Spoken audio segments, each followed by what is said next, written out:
Welcome back. I'm trying something a little bit different on this video. I'm just going to talk over the video clips and not include any of the native recording of the audio.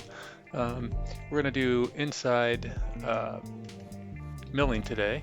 As you can see, I have this fancy fixture that I've created for milling the inside of the drum. We're going to go over the parts. Up here at the top, these are some cheap casters that are used to press down on the drum as it turns. Next up, we take a look at what the drum actually rides on, and it's a steel rod with some bearings that is trapped between these movable fixtures.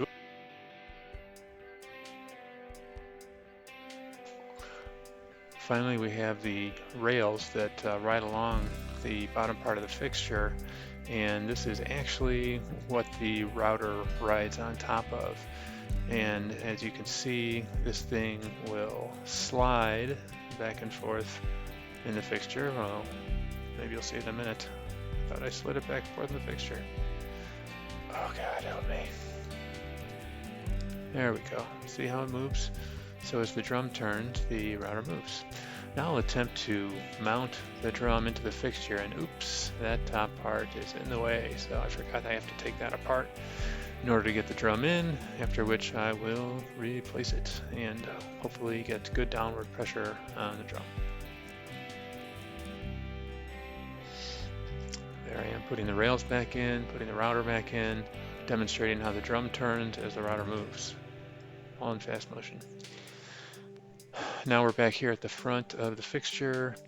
As you can see, I'm going to point out this part of the base that moves.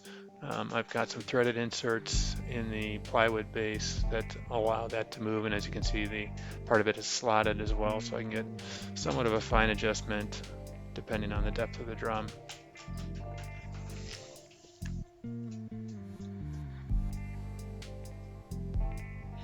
As you notice, the bearings are not lined up yet. I usually get those positioned and use a little bit of hot glue on the inner part of the bearing in order to hold them in place. That is, keeps them from moving left to right. But apparently I needed to point at it for a while. That's okay.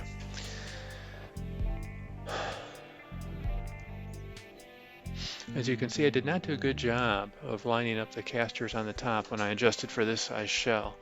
And this is going to cause a problem later on. You can also see that only the right caster is making full contact with the drum, which is another problem. It's going to cause some wobble, which is not good. But here I am starting the process anyway. And I've turned the sound off, but imagine the high-pitched hum of a router as well as a vacuum system in the background as I turn this thing. Actually, I don't know if I even had the vacuum on. I don't see any. No, I didn't have any sort of dust collection going. Oh well, that's all right. But I turn the drum one full revolution, and then I advance the router sled and repeat. And in this way, the inner part of the shell is being rounded.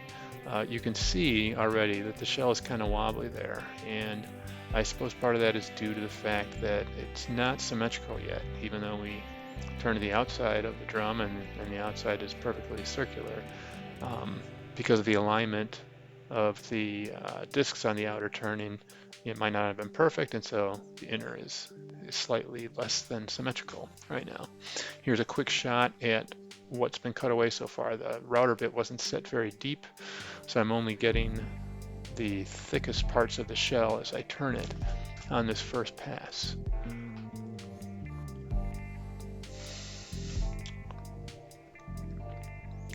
Now I've come back and I've set the router a little bit deeper. As you can see, I've made another pass. I kind of started over. I didn't even go through the full depth of the shell.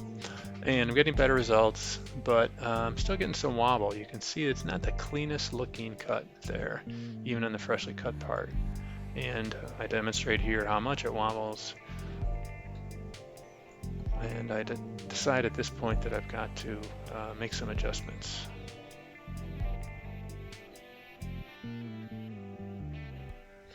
So now I made some adjustments and I've cut a little farther into the shell, You can sort of see the ghost of some gouges that came in. I show that I moved that bracket in with a clever pointed thumb gesture.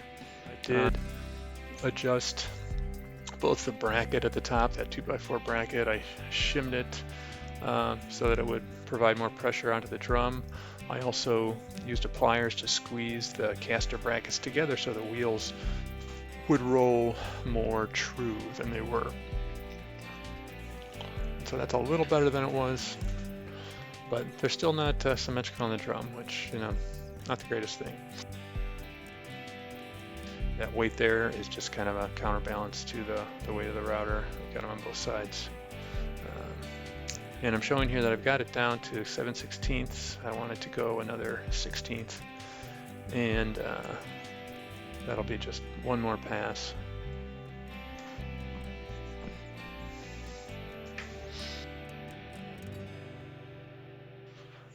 But disaster kind of struck here.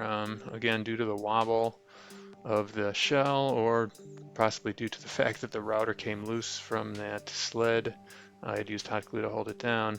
I created this nasty gouge in the rim. Fortunately, it didn't go all the way through. It takes me some time to figure out how I'm gonna deal with this. But here I am showing you how the router came loose. And so I had to re-glue that in order to continue. Sort of need to maybe come up with a way that router is screwed onto that sled instead of just hot glued. And obviously I've got a few other issues with this fixture that I've been talking about. So next drum, things will be better. It's good that I'm documenting it all with these videos, because I can go back and look at all my mistakes.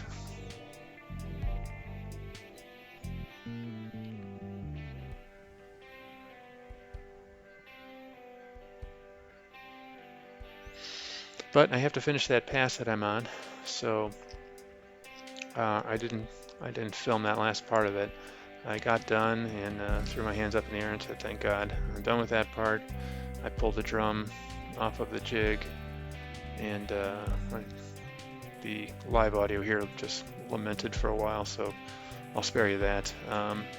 The good news is, despite the fact that I have this gouge, which I'm not pointing to yet, I am going to be able to fix it.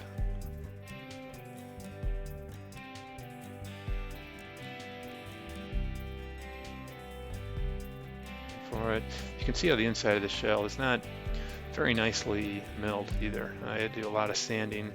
That's in the next episode to correct that. But here you see that gouge, and it's pretty nasty. This part of the drum shell will end up getting, there'll be a 45-degree bevel put into the rim on the inside, but that's still not going to compensate for how deep that gouge is. But I do find a way to fix it, and we'll see that in the next video. Yeah, it's a nice looking shell, despite the roughness now. The outside's gorgeous. The inside will be fixed. Don't worry. That's going to do it for this one. On my next video in this series, I will apply some stain to the outside of the drum and then some finish. And then I will add the hardware and tune it up for a test drive. Thanks for watching, everybody.